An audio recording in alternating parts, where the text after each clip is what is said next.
Good morning friends. तो चलिए शुरू करते हैं। क्वेश्चन नंबर 1, FATF ने यूक्रेन युद्ध को लेकर किस देश की सदस्यता निलंबित कर दी है?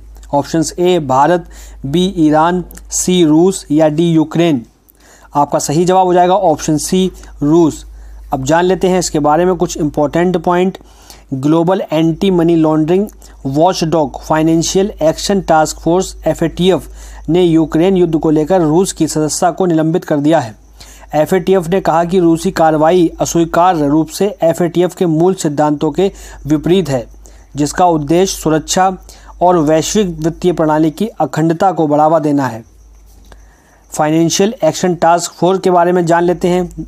FATF वैश्विक मनी लॉन्ड्रिंग और आतंकवादी वित्त पोषण निगरानी संस्था है और इसका मुख्यालय कहाँ है? इसका मुख्यालय पेरिस, फ्रांस में है और इसके अध्यक्ष टी राजा कुमार हैं और संस्थापक G7 देश हैं।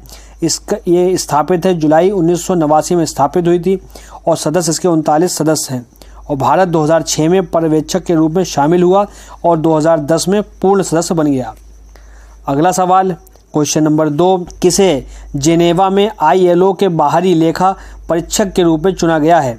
Options A Girish Chandra Murmu, B Ramdarsh Mishra, C Anil Agarwal या डी इनमें से कोई नहीं। आपका सही जवाब हो जाएगा ऑप्शंस ए गिरीश चंद्र मुर्मू। अब जान लेते हैं इसके बारे में कुछ इंपॉर्टेंट पॉइंट। भारत के नियंत्रक और महालेखा परीक्षक CAG गिरीश चंद्र मुर्मू को 4 साल के लिए अंतर्राष्ट्रीय श्रम संगठन ILO जिनेवा के बाहरी लेखा परीक्षक यानी ऑडिटर के रूप में जिम्मेदारी सौंपी गई है। जिनेवा के बाहरी लेखा परीक्षक के तौर पर उन्हें 2024 से 2027 तक 4 साल के कार्यकाल के लिए चुना गया है। अगला सवाल क्वेश्चन नंबर 3, कौन सा राज्य लिकोरिस यानी मुलेठी की खेती का आयोजन करने वाला भारत का पहला राज्य बन जाएगा? Options A Uttar Pradesh, B Himachal Pradesh, C Madhya Pradesh या डी आंध्र प्रदेश।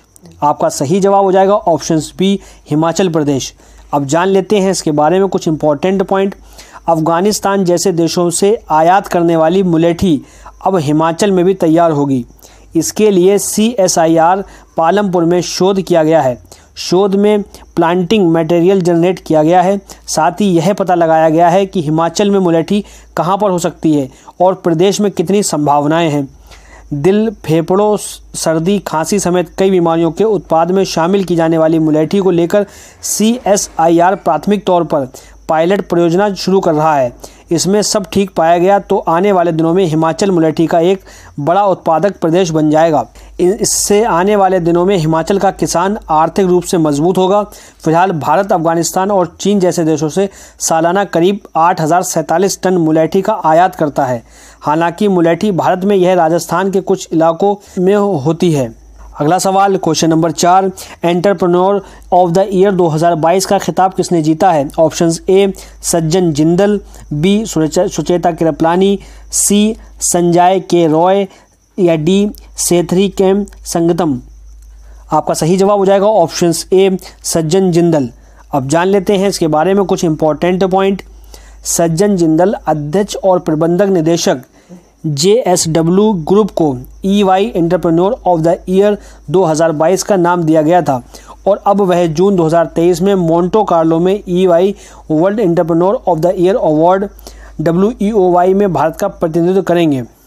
सज्जन को स्टील, ब्रॉडबैंड, इंफ्रास्ट्रक्चर, ऊर्जा और पेंट में उपस्थिति के साथ वैश्विक समूह को 22 अरब अमेरिकी डॉलर के राजस्व में वैश्विक स्तर पर 40,000 से अधिक लोगों को रोजगार देने के लिए उनकी विशाल उद्यमशीलता यात्रा के लिए चुना गया था। मैन ऑफ स्टील की डिग्री देते हुए यह विश्व इस्पात संघ के अध्यक्ष के रूप में सेवा करने वाले भारत के पहले प्रतिनिधि थे। अगला सवाल क्वेश्चन नंबर 5, विश्व पुस्तक मेला 2023 कहाँ आयोजित हुआ है? Options A Paris France, B Shanghai चीन, सी नई दिल्ली भारत या D Madrid Spain. Friends, video अच्छी लगे अगर तो आप वीडियो को एक प्यारा सा लाइक कर दें और चैनल पर नए हैं चैनल को आज ही सब्सक्राइब कर लें और बेल आइकन का बटन दबाना ना भूलिएगा। आपका सही जवाब हो जाएगा ऑप्शन सी नई दिल्ली भारत। अब जान लेते हैं इसके बारे में कुछ इंपॉर्टेंट पॉइंट। विश्व पुस्तक मेला 2023 नई दिल्ली में शुरू हुआ।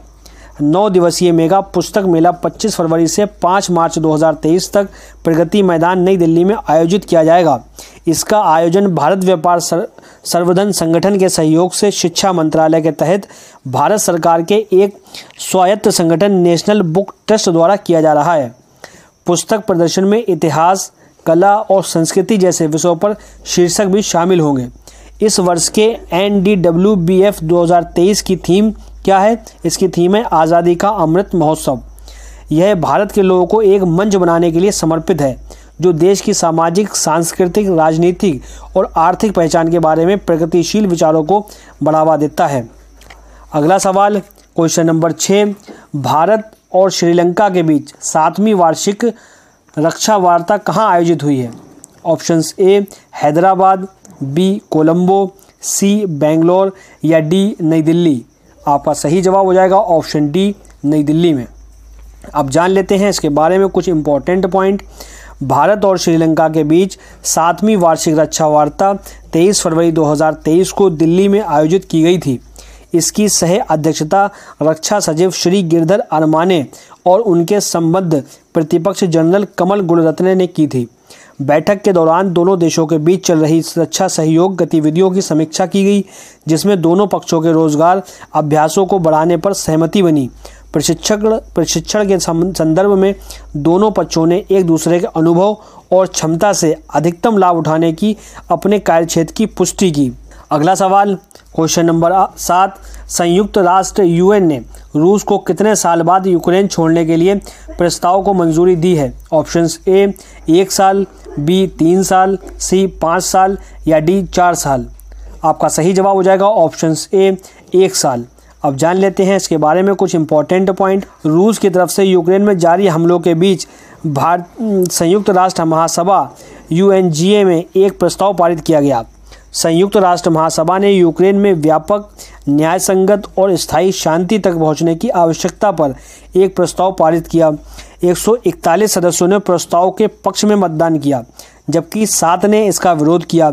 वहीं चीन और भारत सहित 32 सदस्य मतदान के दौरान अनुपस्थित रहे। UNGA ने एक गैर बाध्यकारी प्रस्ताव पारित किया है। यह प्रस्ताव रूस से शत्रुता समाप्त करने और यूक्रेन से सैनिकों की वापसी का आह्वान करता है। अगला सवाल, क्वेश्चन नंबर 8, किस देश ने डेंगू के बढ़ते प्रकोप के कारण स्वास्थ्य आपातकाल की घोषणा की है? Options A Vietnam, B Peru, C Morocco या डी सूडान। आपका सही जवाब हो जाएगा ऑप्शन बी पेरू। अब जान लेते हैं इसके बारे में कुछ इंपॉर्टेंट पॉइंट। दक्षिण अमेरिकी देश पेरू ने देश में डेंगू के बढ़ते प्रकोप को देखते हुए 90 दिनों के स्वास्थ्य आपातकाल की घोषणा की है। पेरू ने गुरुवार को आपदा के प्रकोप के कारण देश के उत्तर, मध्य और दक्षिण पूर्व में 13 इलाकों में स्वास्थ्य आपातकाल घोषित किया। स्वास्थ्य मंत्रालय द्वारा 2023 में अब तक बीमारी के कारण 11,500 से अधिक मामले और 16 मौतें दर्ज होने के बाद एक आधिकारिक नोटिस के अनुसार आपदा 90 दिनों तक रहेगी, ऐसा कहा गया है। अगला सवाल, क्वेश्चन नंबर 9, सर्जियो रामोस ने अंतर्राष्ट्रीय फुटबॉल से अपनी सेवानिवृत्ति की घोषणा की है। वह किस देश से हैं?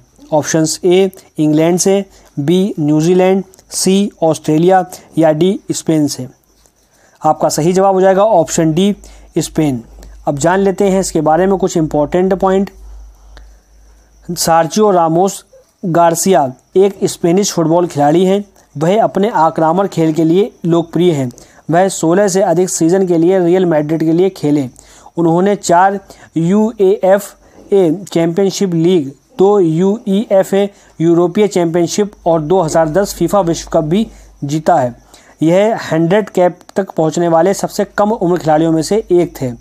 रियल मैड्रिड, यह मैड्रिड स्पेन में एक फुटबॉल क्लब है जिसे 1902 में शुरू किया गया था। रामोस 2010 विश्व कप और 2008 और 2012 में यूरो चैंपियनशिप जीतने वाली स्पेन टीम का हिस्सा थे। टीम दुनिया में अंतर्राष्ट्रीय स्तर पर मशहूर फुटबॉल टीमों में से एक है। यह दुनिया की सबसे मूल्यवान टीम है और इसकी कीमत करीब $5.1 अरब है। अगला सवाल, क्वेश्चन नंबर 10, मैक्रोनी पुरस्कार 2023 किसने जीता है? Options A Sanjay Jindal, B doctor Mahendra Mishra, C Hari Balakrishnan या डी वी मधुसूदन नायर। आपका सही जवाब हो जाएगा ऑप्शन सी हरि बालकृष्णन। अब जान लेते हैं इसके बारे में कुछ इंपॉर्टेंट पॉइंट। कंप्यूटर वैज्ञानिक हरि बालकृष्णन को 2023 मैक्रोनी पुरस्कार से सम्मानित किया गया है। Doctor Balakrishnan Massachusetts institute of technology यानी MIT के इलेक्ट्रिक इंजीनियरिंग और कंप्यूटर साइंस विभाग में प्रोफेसर हैं। उन्हें यह पुरस्कार वायर्ड और वायरलेस नेटवर्किंग, मोबाइल सेंसिंग और वितरित सिस्टम में उनकी मौलिक खोजों के समाज पर व्यापक प्रभाव की पहचान के लिए दिया गया है।